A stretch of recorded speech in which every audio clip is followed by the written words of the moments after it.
Today's about the modern forehand. We're going to be using the wall to really develop a modern forehand, just like the pros you're seeing on TV, okay? So this is going to be a lot of fun. So what this is going to enable you to do is to be able to have a much simpler, shorter backswing, but be able to generate a lot more pace and spin. You'll see more and more instructors teach this way. I'm kind of following a method of Rick Macci, who's coached the Williams sisters and countless great pros. He's down in Florida. I have a lot of respect for him. He does lots of talks for the USPTA. And so we're pretty much following him almost by the book. But I've got some ideas in here that I think are pretty unique and going to help you really get those ideas. So the first thing you guys want to know is the grip. All right, not to say that you can't hit topspin even with a continental grip. You know, Mac used to take that racket back and shovel some topspin there. And I used to kind of emulate him when I was growing up. So you can hit topspin with pretty much any grip. So that's, I think, a little bit of a misconception. Now, if you don't know what the semi-western grip is, easiest way to find, I'm just gonna back up here, watch this. I'm gonna drop the racket like that, and then I'm gonna pick it up. And it's like I'm holding a frying pan, okay? So you see this? And I actually love this as my ready position as I'm returning serve. You'll see like Rafa kind of gets in this position. I think Maria Sharapova, a lot of people now are standing kind of saying, hey, I'm ready for the forehand. So I think this is a great ready position, and then only when the ball switches to the other side am I gonna change the grip. And if you're over on that semi-western, lots of times you don't have to flip like the whole racket over like a lot of people think. You can just make a very quick change. See, I went right to the backhand, pretty simple. So I think some people are worried that if you switch over to the next move, over to the other side, like you got a big grip change to do. And I think people are out there doing that. But if I'm here in this semi-western grip, all I gotta do is make a slight move and I'm there. Here we go. This is first of all, the grip is so important. And then the other thing you want to think about is when you're getting ready for your forehand, do not use your arm, right? Too many people, they're getting really big because there's a big separation, right? And you want to think more of the unit turn and swiveling your feet. So when you're getting ready, learn how to pivot your feet. Rather than making your arm go back, pivot your feet. See that? Make this move right here. And notice how I'm down low too. I'm right here making this initial move. You don't want to be staying up. You don't want to use your arm. You want to be right down this way. But what we want to do is our first move, what we want to do is again here and elevate the elbow. Almost like there's somebody behind you and you're going to nudge them, right? I'm going to give you a little nudge right there. That's the first move. So we want to go unit turn, elbow nudge. Notice how I'm holding on the racket. This is super important too. Do not separate the arms. Hold on to that tennis racket.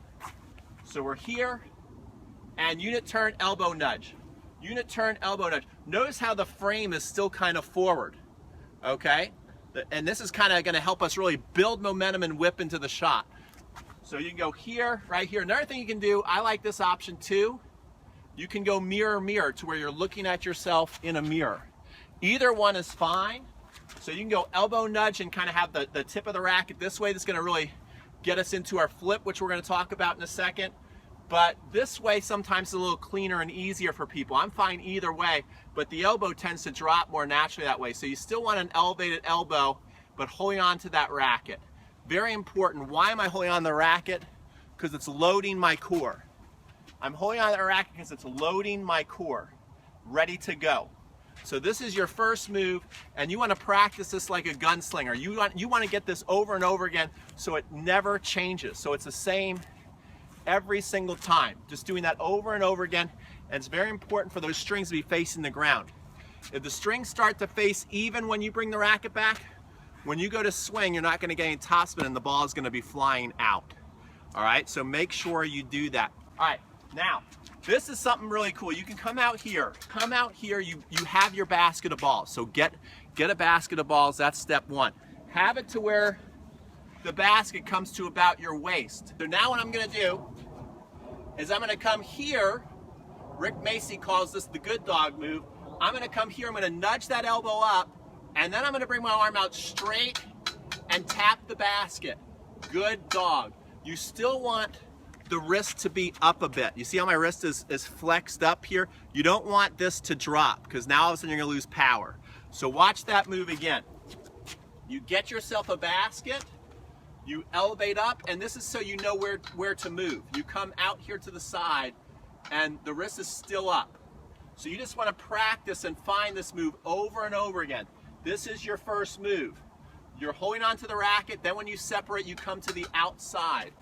And then the next move, and this is where a lot of people kind of mess up, is that wrist needs to be laid back. Rick Macci will call this the flip. It needs to be laid back so that you get the power coming to the ball.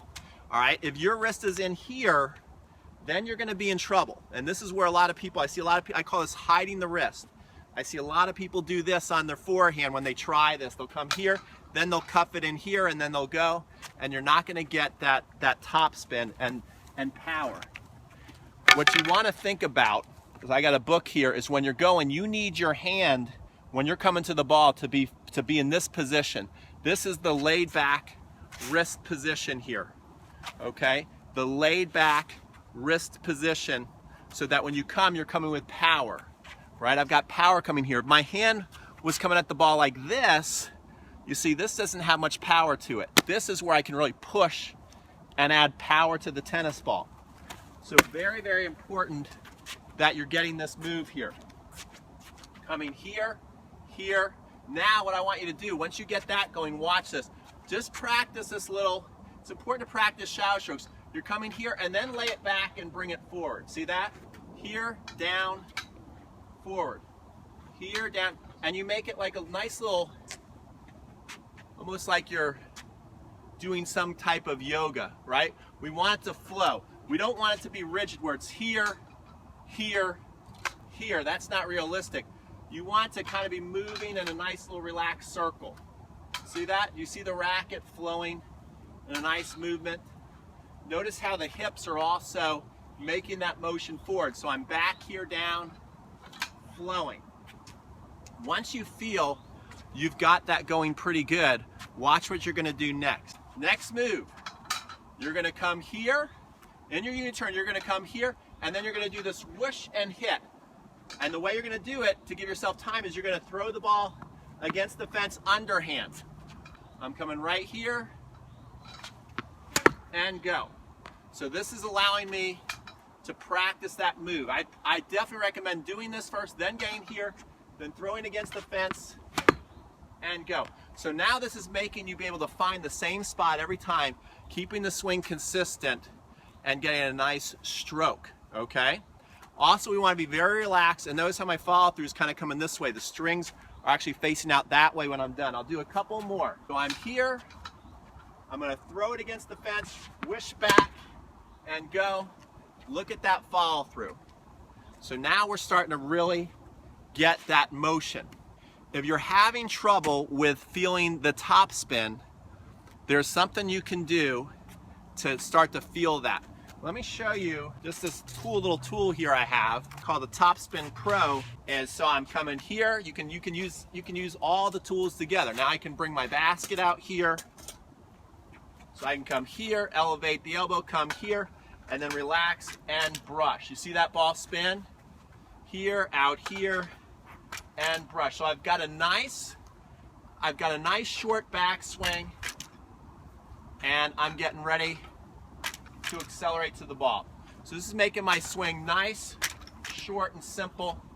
This is just like the Roger Federer move that he does. So here, and then what happens when you come here, this is where you're gonna bring a lot of your racket head speed into the ball in a match. So I want you to go slow and smooth in the beginning. When you go to play and you wanna get a little bit faster, you can get here, back, and whip.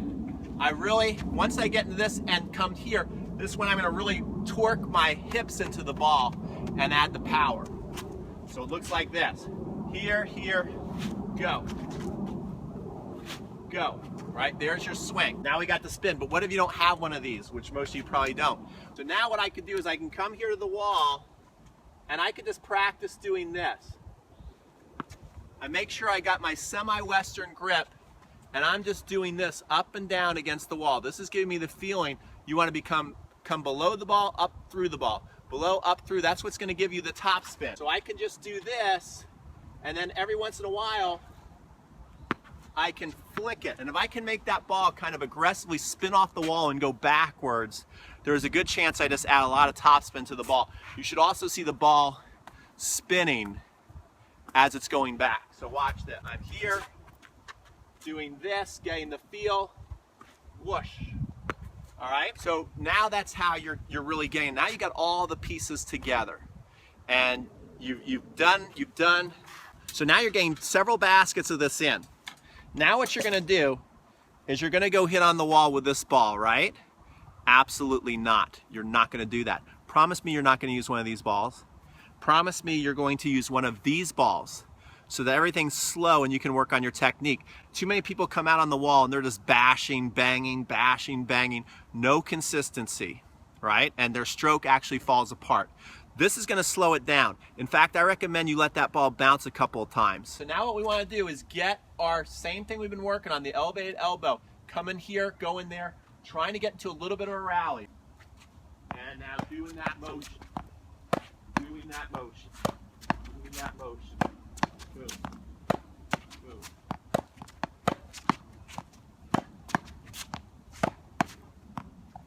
See, so this wall makes you also be short too, because that ball comes back pretty quick. Imagine if we were using a regular ball, that would have came back even faster. That ball is coming back pretty quick at me to where I had to prepare right away. I couldn't take big backswings in order to be consistent.